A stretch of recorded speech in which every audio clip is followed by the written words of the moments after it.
Hello and welcome to another episode of Just One More Thing. I'm your host Janessa, and this is a podcast about knitting and crafting.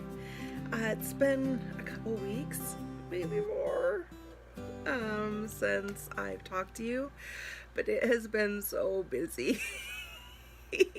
Every time I think, oh, today I'm finally going to get a day to sit down and podcast, something else pops up. And sorry for all the table shaking. I'll try to keep that to a minimum as I shake it even worse.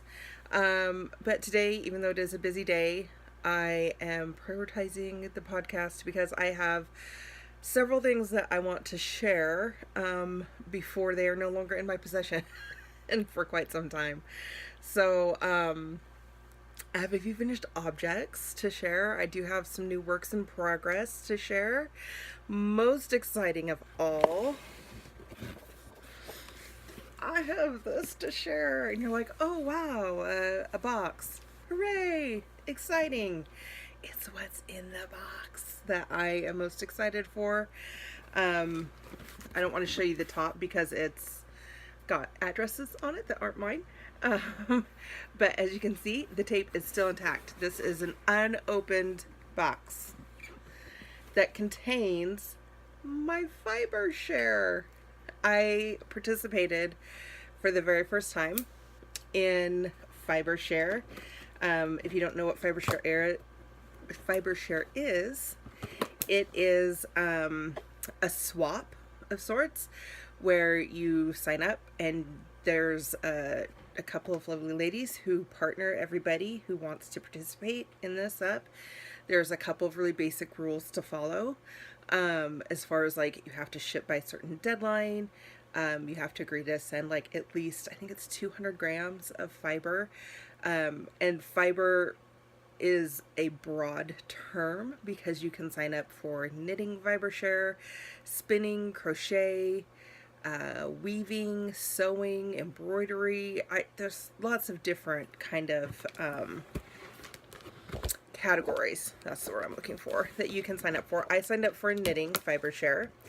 It was my very first time. The person that I sent to was a first timer, and the person sending to me was a first timer. That's the other thing. It's not a straight swap like one-to-one. You actually are sending to one person and receiving from another person. So you get to meet and make friends with lots of new fiber-loving buddies. And this is my first time doing it, and I wanted to kind of unbox it live because that's exciting, right?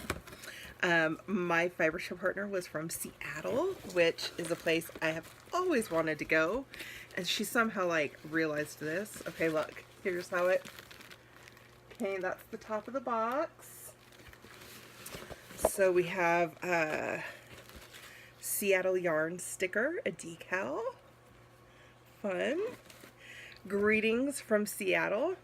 She says, Janessa, I hope you enjoy your gifts from Seattle. It's been fun getting to know you through Fibreshare. And her name's Debbie, is my partner's name. Debbie. Let's see what's in the box. My hair. Ugh, I give up. My hair is just going to be really bad and crazy. I'll throw on a hat.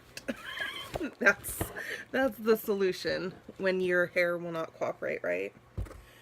I tried to put on, it's not super cold right now, so I was just gonna like wear a headband, and I can never find the back of this hat. There it is. We'll just do that. I'll try to keep it in check a little bit because it is particularly wild today.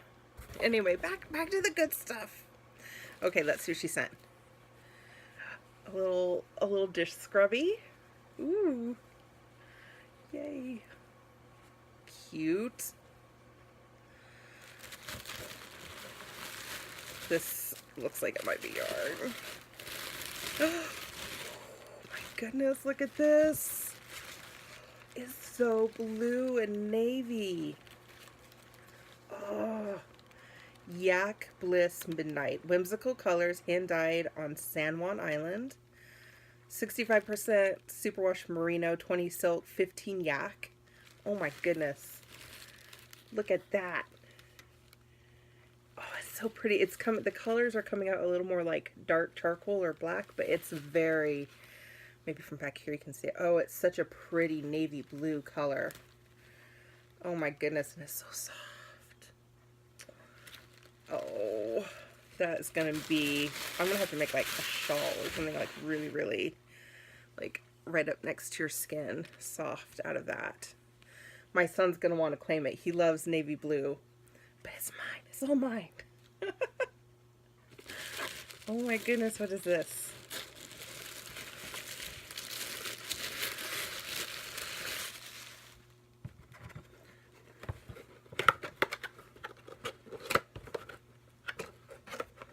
I guess something to do with tea.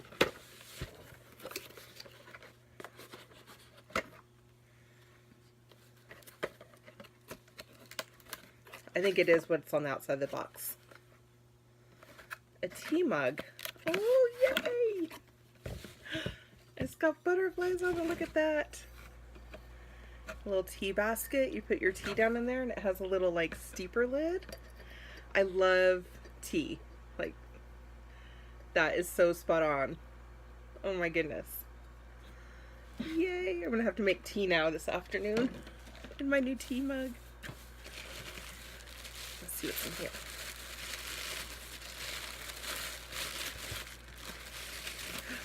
Loose tea from Market Spice. I'll say I saw on her Instagram where she went shopping at that that kind of market that's really famous in Seattle, that she went shopping there for me to get some stuff, and I was like, oh, I really hope that that was one of the things that she's getting, and it is. I'm not going to open that yet because it will make a mess. But let's see. Cinnamon orange tea. Oh, I can't wait to try that in my new mug. There's still more stuff in here, guys. She spoiled me rotten.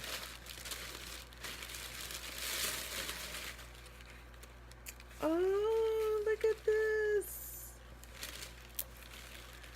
People Knitting, A Century of Photographs by Barbara Levine. And it is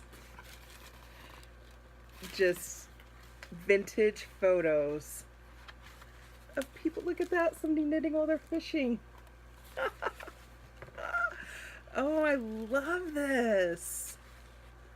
Oh, look at this one. Look at that hunky guy knitting.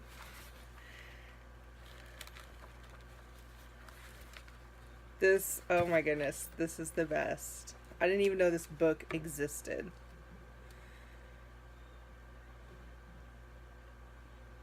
Grand Duchess Marie pronounced knitting a wonderful escape from life's problems. When the needles slip through the fingers, your imagination takes flight. I love that. So, I'm going to have to really look through that after I get done talking to you all. And it doesn't look like we're done. Oh, here we are. A tote. Who doesn't need a good tote? Oh, I love it. It's a Puget, it's like from Puget Sound LYS Tour 2018. It's like going on a yarn crawl without having to travel. I wish I could travel to do the yarn crawls, but I don't always have time to do that. Oh, what a sweet Fibreshare gift. Thank you so much, Debbie, if I get you to watch this. I loved everything. Oh, what an amazing experience that was. You know, I had a lot of fun putting my Fibreshare gift together and sending it to the person who I sent it to. We're gonna look at this beautiful yarn some more. Oh, look at it. Look at it. That's gorgeous. I had tons of fun sending out my Fibreshare package, and so I can only imagine, like, it's the first time you do it, you're like, oh, are they gonna like it? Did I pick the right stuff? You know, it's just you're a little nervous because you don't know the person that you're sending it to. You know them through like Instagram and asking questions and stuff, but you don't really know them. But oh my goodness, that was, yes, so perfect. She hit everything spot on. Like, those are the perfect gifts. So thank you so much for that. And I'm glad I got to share that with all of you guys. If you ever have been on the fence about participating in Fibreshare, do it. Do it. It's so much fun. It is very worthwhile. You get to meet lots of amazing people. And, yeah, a good experience all around. So I'm so excited. I almost want to like stop the podcast right now and like make a cup of tea and look through that book. Oh, because I love that. I'm actually, you know what? Because of that book, I'm going to go ahead and talk about a project in the works. I am actually in the midst of doing working on a design that is all about vintage. It's going to be a rectangular wrap. It's going to be a very vintage feeling wrap, and it's going to be a sampler of Shetland designs. It kind of started with, let me pull the book out. It started with this book, Shetland Lace Knitting. And before I even like really got into, and it's just a stitch Bible, a Stittionary or whatever you want to call them. Before I even looked through the book properly, this piece right here really caught my eye, and I kind of fell in love with it, and I liked how it was kind of like a sample of lace designs, and it wasn't just like all one motif. I liked the symmetry of it, and like the honeycomb feel and the geometry, and there was just a lot of things that kind of ticked all the boxes for me. And so with that kind of inspiration in mind, I've come up with kind of a Shetland sampler where instead of lacy cells, they're going to be little like 1/1 cables that kind of make the stitches pop out so that you see the different cells, and then each cell's going to have like different little lace motifs in it, and it's it's going to be worked from like the middle out, and there's all this other kind of stuff that I'm still working out, and I'm still trying to figure out exactly like which Shetland lace motifs I'm going to use and some things like that. But how perfect is that book? Because now I can go through that book and get even more vintage inspiration to make my stole feel very vintagey. I went with a vintage feel on it because, and I can't reach it, maybe I'll pop up a picture. The yarn that I'm going to use to knit the sample is some vintage yarn that I inherited from my grandma Dolly, who was a big knitter, sewer, crafter. And I've had this yarn that I inherited from her for like a really long time. I mean, it was in her stash for a long time. It's been in my stash for a long time. It really needs to be knit up into something special. And I could never just find a pattern that felt right for it. So I decided maybe I would design something, and I don't know, the whole idea of like the popularity of Shetland lace and how vintage that feels, like it's almost a timeless vintage feeling of that lace, and using vintage yarn and kind of that rectangular wrap feel that is making a comeback. I'm seeing a lot of rectangular wraps.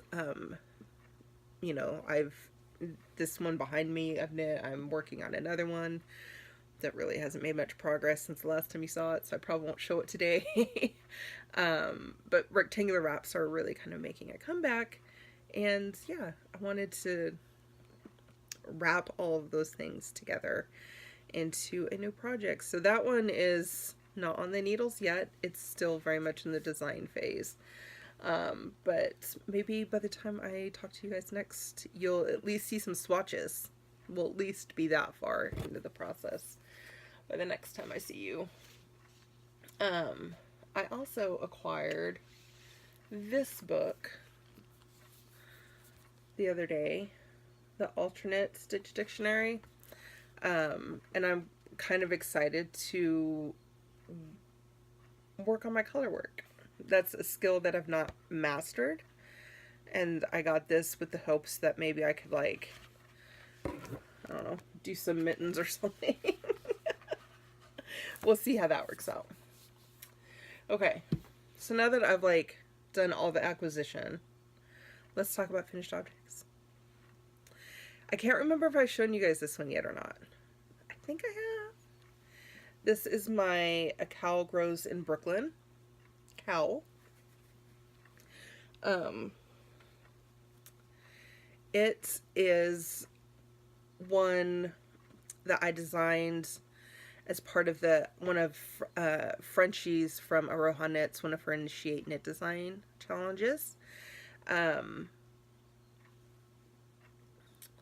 don't have the book handy, I don't think.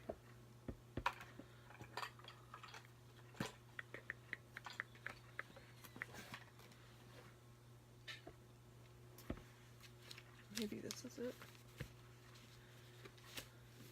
Aha, I do. So this cowl was actually one that when I first started wanting to design patterns, I thought of doing a cowl that was in sections. So, you know, a top, a middle, and a bottom section. I wanted to do leaves in a very, like, geometric, kind of blocked way. And I just wanted it to be the leaf. Like, I didn't want to do vines or anything frilly like that.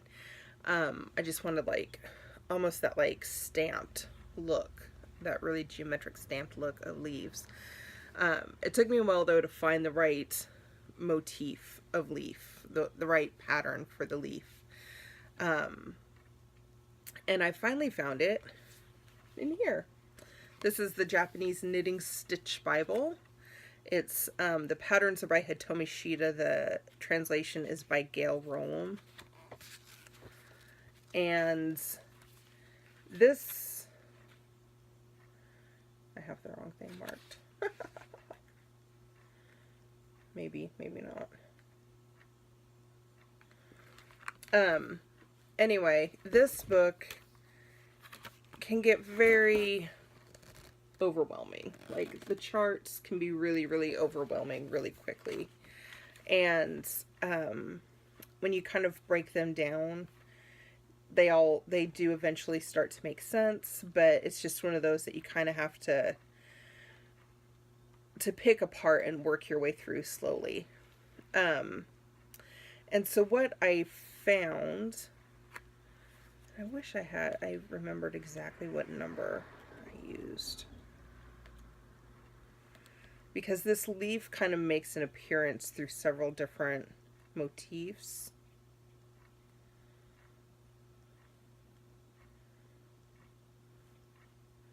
And this is maybe the closest. Maybe not.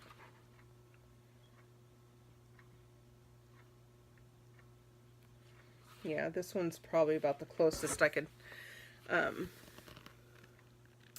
if you look just at the leaf alone, and then look at this leaf. I adapted the pattern a little bit, but that's essentially, I pulled that leaf out of that stitch dictionary and created this lovely shawl. It has these, I've fallen in love with the 1/1 twisted. I never know whether to call it like a twisted stitch, because you're not twisting the actual stitch on the needle, but you're knitting the stitches out of order, so it's like a 1/1 cable.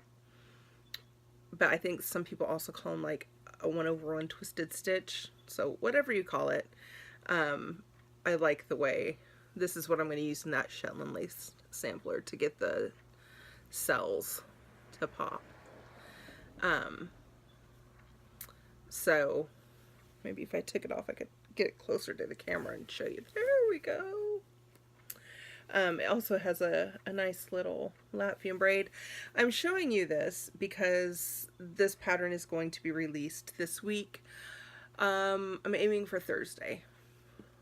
Maybe sooner if I get impatient, but probably Thursday. This pattern will be up on Ravelry.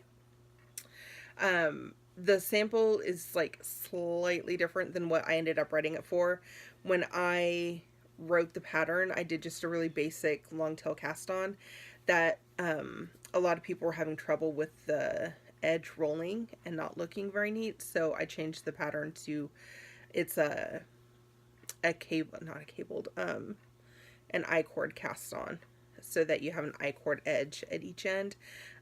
For picture purposes, I kind of fudged and whip stitched my edging under to kind of make that rolled edge. So my sample's just a little bit off from what the actual pattern will be, but I think you get the general idea. So A Cow Grows in Brooklyn. That will be released on Thursday. And then another finished object. This one's going to be hard to see, so I'm putting a picture. I'm going to throw some pictures up because it's huge. And so, like, this tiny little screen isn't going to show it well. But I finished my Boonbridge shawl. Now, this shawl, I am looking for test knitters. So if you like the look of this and you want to be a test knitter, comment below or look in the comments below. I'll post a link to my test knitter sign up page. You can sign up to test knit for this. There are a couple of extra restrictions on this test knit because this is going to be put into a publication. So so you have to like have a Ravelry page where you link a project and you link it in a certain way and yada yada yada. It's not too stringent by any means. It's just there are certain things that you have to agree to do in order to test knit for me on this one. Where usually I'm just like, test knit for me. I don't know. Give me your feedback. I'm kind of loosey goosey on the rules with my test knits. Anyway, that is neither here nor there. This is the Boonbridge shawl. It's a very lacy shawl. It has this really fun, I call it my railroad cable, that kind of works its way across the shawl. It's asymmetric. It comes out a little bit more trapezoidal than triangular. It can be worn very much like an asymmetrical triangle shawl. You just end up kind of having to flap over the top a little bit to get that flat edge up there. You kind of have this extra little bit that it won't lie flat. I'll show you. Here's a picture of me blocking it. Like, you can kind of see what I mean. It's very much like it's a little bit more square-ish. There's definitely 4 straight sides instead of 3. But that's okay. It turned out really, really, I'm very excited by it. I am in love with this lace. In fact, I kind of want to use this lace, and like, it turned out so blanket-like. I kind of want to make a big blanket with just this stitch pattern. I'll probably end up doing it. It'll probably be like a winter project. But yeah, so the Boonbridge shawl is complete. It's in the midst of being tech edited. It's soon going to be in the midst of being test knit.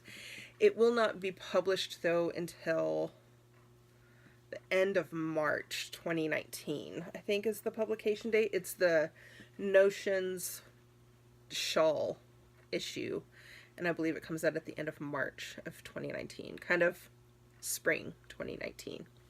So this is actually going to get packaged up today and be sent off to be professionally photographed. That's not a word. It's going to be professionally photographed for their shawl issue. I did go, the pictures that I put up, the kids and I went out over the weekend. It was super, super nice outside.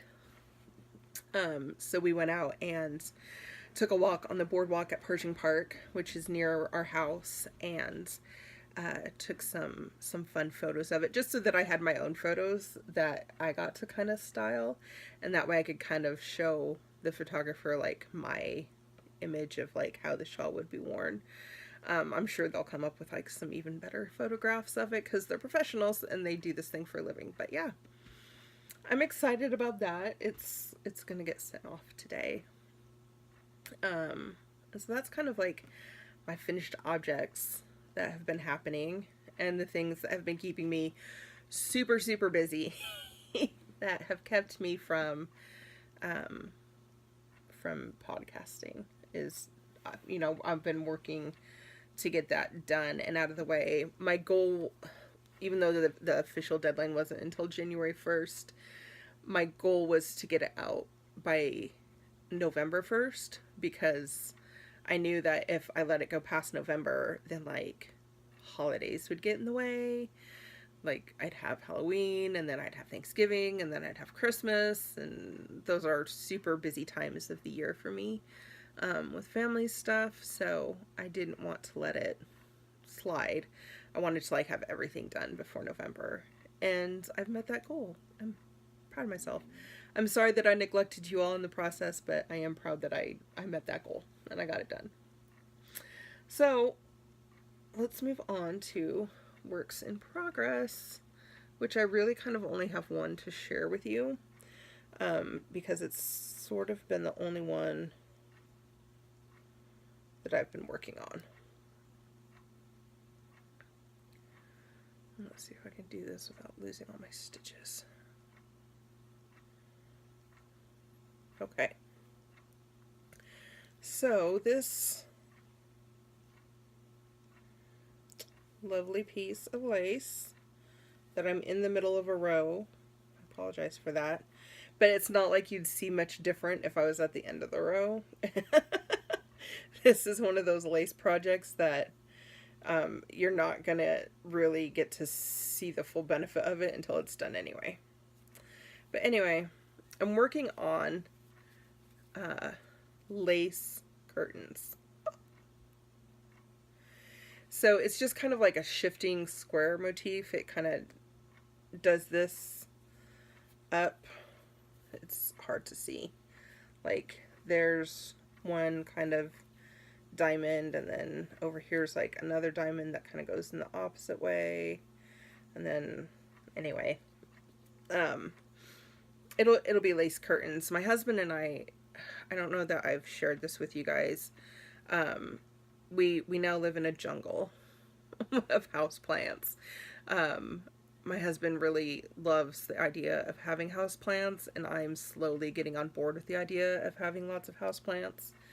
I am a bit more fond of, I'll grab one because it's right here. I'm a bit more fond of like the succulents. And this one seems to be blooming. I'm not quite sure what it's doing. It came and it was very closed up, and this was very closed up, and now it seems to be wanting to like open more and more. I don't know. We'll see what happens to it. Interesting. But yeah, like we have tons and tons of houseplants now, and because we have so many houseplants, we're very interested in getting as much light into the living room as possible to help with the houseplants and keep them looking nice. We do have our like live in town, and we do have neighbors, so we don't want the windows open like all the time. But what we've found is that we really only need coverage like on the bottom half of the window. And we still want to be able to let enough light in, but like kind of obscure the view into the house. I mean, we don't like walk around naked or anything out here. It's just one of those like, you're in town, you're supposed to like have curtains kind of mentalities. which I know not everyone who lives in a big city has curtains. Like, it's just one of those like small town norms, sorry, that you think like, oh, we have to have curtains. So anyway, what we're going to do, I'm saying all this to tell you that the reason I'm knitting curtains, lace curtains, is we're going to put those on the bottom half of the window, and then we have all these hanging plants that are going to cover the top half of the window. And then we have like certain, like the more low light plants are going to sit down like on a shelf in front of the window, so that we have lots of light coming in. So that's my project that I'm working on, is lace curtains, in order to cover our windows and get rid of these heavy, thick, like essentially blackout curtains that we have that don't let any light in. We're making a big change in the lighting in our house, which I'm all for. I'm a fan of. I'm using, it's Knit Picks Curio. It's basically their crochet thread. It's that lace weight crochet thread that you see a lot. It's just cotton. Excuse me, I got the hiccups.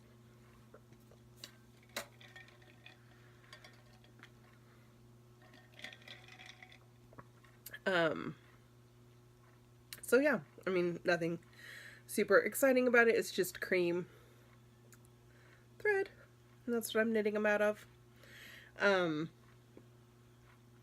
Like I said, I've been so busy finishing the Boonbird shawl, getting ready to release the cowl. I haven't worked on much else. It's pretty much been those things and the curtains, and that's it.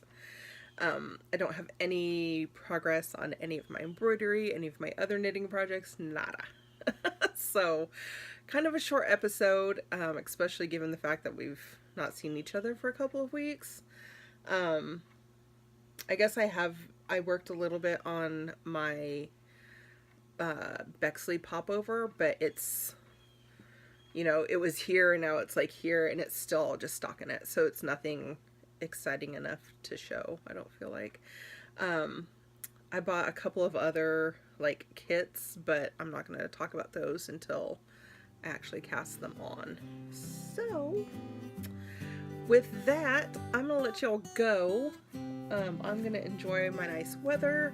I'm going to make myself a cup of tea in my new tea mug, and do a little editing, and we will talk to you soon. I promise I'll get another episode out next week, and I'll try to have some variety in it of things to show you.